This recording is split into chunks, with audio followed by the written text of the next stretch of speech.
That's Nick. And that's Joseph. And today we're here to talk about Azrael, the third film directed by E.L. Katz, which premiered at the 2024 South by Southwest Film Festival just prior to its release theatrically, courtesy of IFC Films on September 27th, 2024.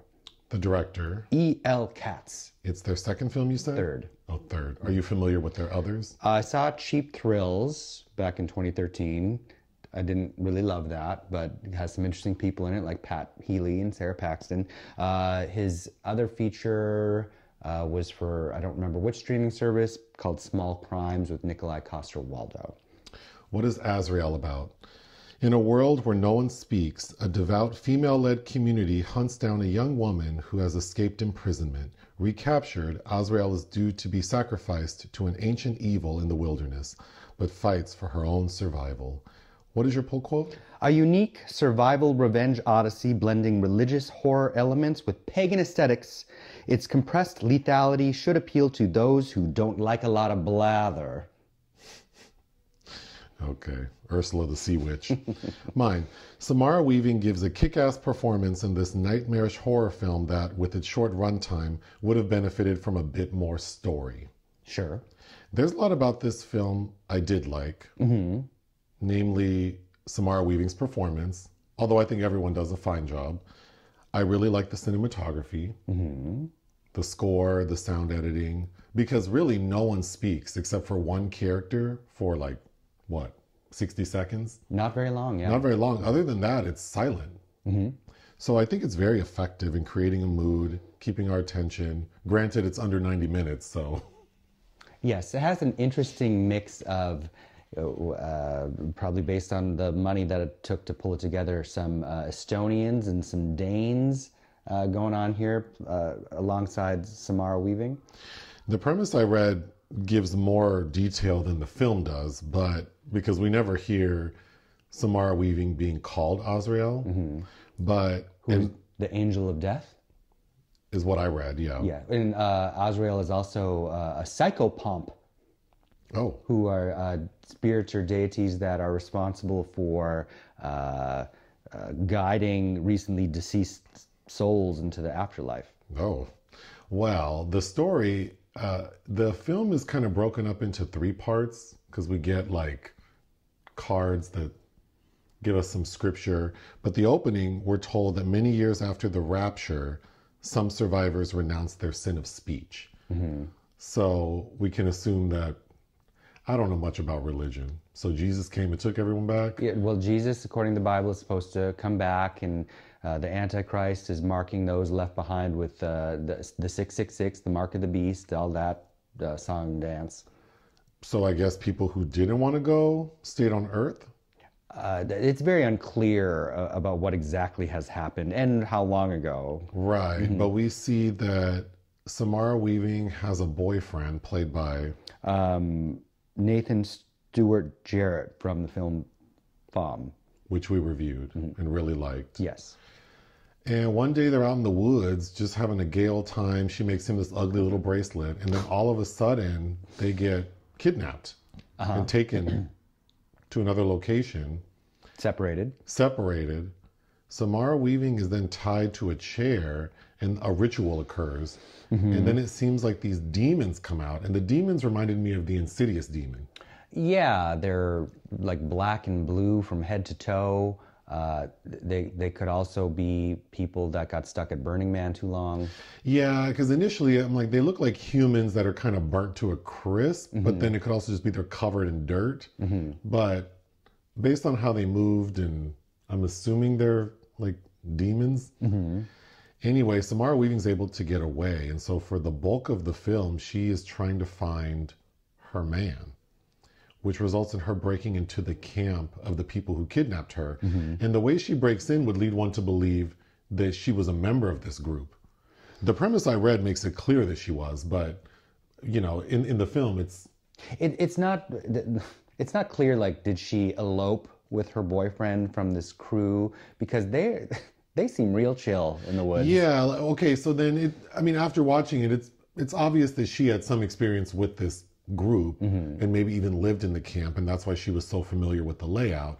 But like you said in the opening, her and her boyfriend seem pretty relaxed and just enjoying a walk. So then makes me think that she didn't know she was going to be put up for sacrifice. So is the sacrifice a punishment for running away? And they seem pretty healthy. They don't look very feral. Right.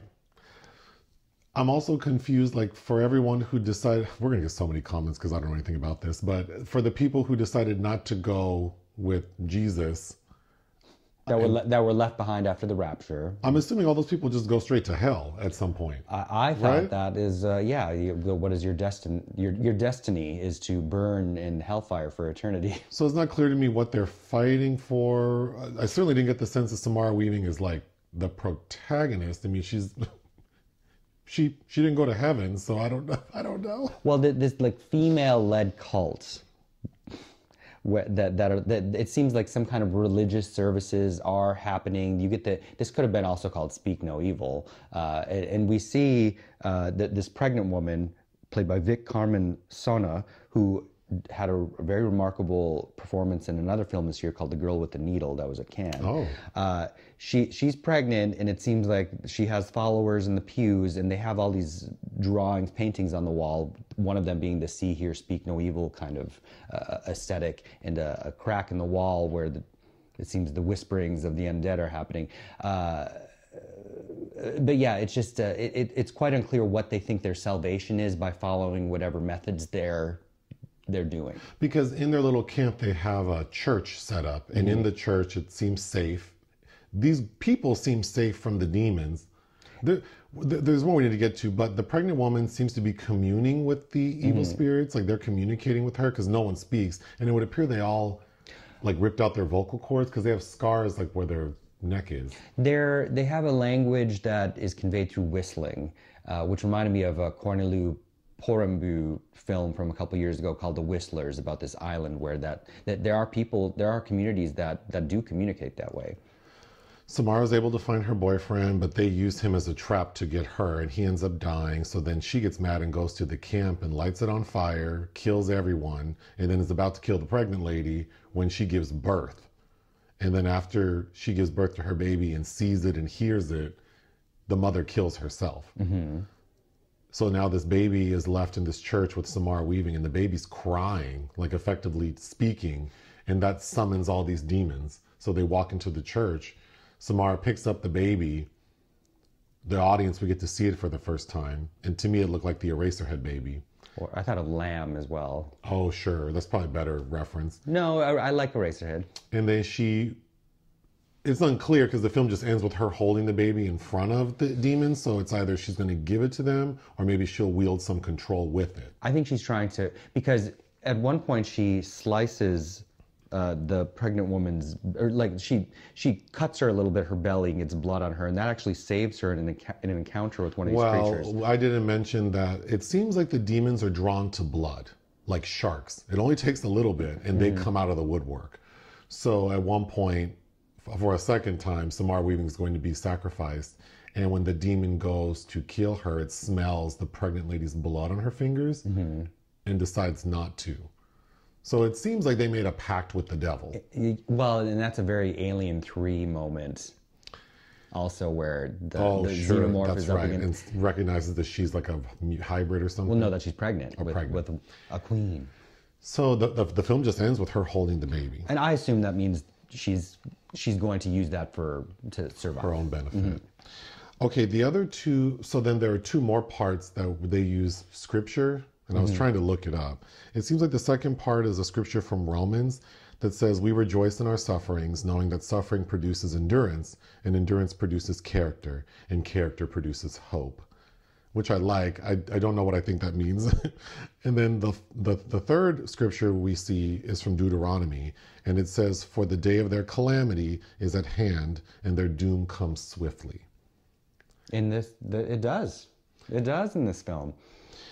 So again, I think it looks really cool. There are a lot of creepy moments. I think because the demons are just humans in costume, but I think the makeup and then the physical acting, they're pretty creepy. The few times we see them, it's unnerving, although their physical abilities aren't even across the board. No. Some of these demons move like they're like stuck in concrete, and then some of them run like Olympians. So I don't know. I think the first time we see them is the most effective because it's not in the daytime. That's right. I thought the being buried alive, that was also creepy. And then they open up a shaft underneath the coffin that... Well, let's talk about that. So when the first time they attempt to sacrifice Samara is in the beginning, but then when she goes back and causes some problems, they capture her again and they bury her alive. But then there's a trap door at like the base of the coffin that's like underground. And then they give her a lantern, and it would seem like clearly they're not going to let her escape. There's something in there. So she crawls through and sees the demon, runs back to the coffin, and then the demon chases her in, but doesn't kill her because of the pregnant lady's blood on her fingers. I did think that was effective. Yeah, there are a lot of effective moments. And, you know, it's never bad to be left wanting more. I don't have a lot of notes because there wasn't a lot going on. I did think, though, that if these demons are very attracted to blood, because in the opening, all they do is scrape Samara's leg. I mean, it's not an insignificant cut. It's not a paper cut, but, you know, they just scrape it like maybe 6 inches and like a little bit of blood is dripping. And that demon comes from out of the deep woods. So that's how attracted it is to blood. So I think it's funny that a female-run, like, little cult, because then, like, obviously my first thought was, like, what about menstruation? Like, how are they keeping these demons at bay? Right. Unless they have a pact and they know not to come into their little... But again, that's not explained. I was a little confused because we don't really understand what Samara Weaving's connection is to these people. When she first breaks into their little camp, she does so very boldly. And I was kind of thrown off. But then it led me to believe, oh, she's been in there before. Again, I feel like you're led to make these kind of assumptions. But, you know, the setup is very familiar. I mean, it was giving me Mad Max in the Pacific Northwest. Yes. Or I thought of, you know, the Children of the Corn, like is in They Who Walk Behind the Pines. Samara gets, so I said that she has a kick-ass performance because she's out in these woods running, fighting, getting beat up. I don't know how a woman as slender as her took all these punches and yeah. Like, it seems unbelievable that she'd be able to get up and move, but she does. But there's a point when she is escaping, running through the woods from some of the demons, and then she runs onto a highway. And this scene really threw me off because she's on the highway and all of a sudden, we've already seen cars, like the people who live in the camp had cars, but they were like Mad Max style, you know. But then when she runs onto the road, there's a man driving a big pickup truck that looks pretty modern. And on the inside, it would appear that he has like working radio, navigation. So it confused me, like, so it's post-apocalyptic, but then they still have like, I mean, some services seem to be working. Fossil fuels. Like the devil let them have Wi-Fi and I don't know. But the man, so some man sees her and picks her up because he sees a person in danger, scared, puts her, well, she gets in his truck and is like pounding because she doesn't speak, like, let's go. He gets in, starts driving, and then he starts speaking to her in a language that is not English. But he's looking and speaking to her as if he doesn't understand why she's freaking out. Why she's not speaking until she shows her scar, and then he understands that, oh, I guess you can't speak, and then starts playing music. That really confused me. Like, what is the landscape of this world we're in now, like post-rapture? Well, it puts us, it paints them in a light as like they're choosing to live like this out here with creatures, the undead, with the Night of the Living Dead. Yeah. Then they get into a bad accident, and the car, I'm assuming, I mean, if it's in kilometers, which I don't know that it was, but even in kilometers, it was going at a pretty high rate of speed when it crashes. Well, first of all, it hits one of the men who's shooting at her and kills the driver. So it hits this man, this huge truck hits him, and he flies over. Then she rams into a concrete wall. And neither of these people are dead. The driver was killed by a gunshot. But the man shooting at her and Samara Weaving are not, they don't even seem that badly injured. I found that to be unbelievable. They're slowed down a little bit. But the man is, but she, again, I mean, what is she, 5'5", 100 pounds? And she, without a seatbelt on, runs into a brick wall or a concrete barrier wall. But she gets out, and then there's a pretty good scene where she fights the man. I mean, adrenaline does kick in, right? Sure, sure. I also didn't understand, they don't, you said they speak using whistling, but I was a little surprised that they weren't using like sign language of some sort. They don't seem to communicate very effectively. No, not at all. So then it made me think, did the rapture happen 2 weeks ago? Especially in the camp, you know, when they're sounding the alarm, it's like, you must be sounding that damn bell all the time. All the time, because how do you know what you're sounding it for? Right, exactly. But it's shot in Estonia. The cinematographer, Mart, Taniel, I think, did a great job. Yes. Who did a previous film, I don't know that it was ever released in the US, but Captain Volkonogov Escaped, I thought was excellent as well, and how it looked.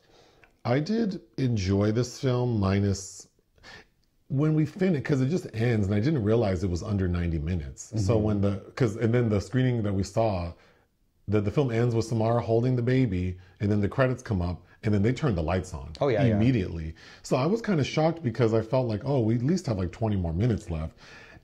This movie feels like it's missing a beginning and maybe like a middle portion. Sure.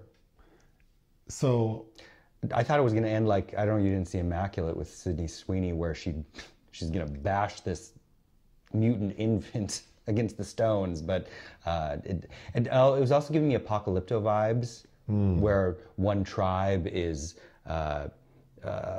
kidnapping another for the sacrifice of their own kind of religious aims. Okay.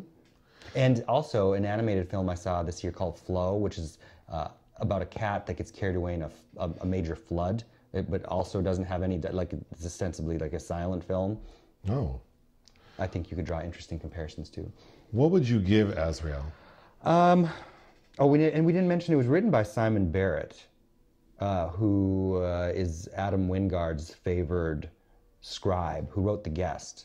Oh, with Dan Stevens? Which we both read. He's written, I think, almost all of Wingard's films, including that one of those Godzillas that I couldn't stand. But I don't know. I think it's interesting, but it could use a little more meat on its bones. It's a little thin, for sure. But I would give it 3.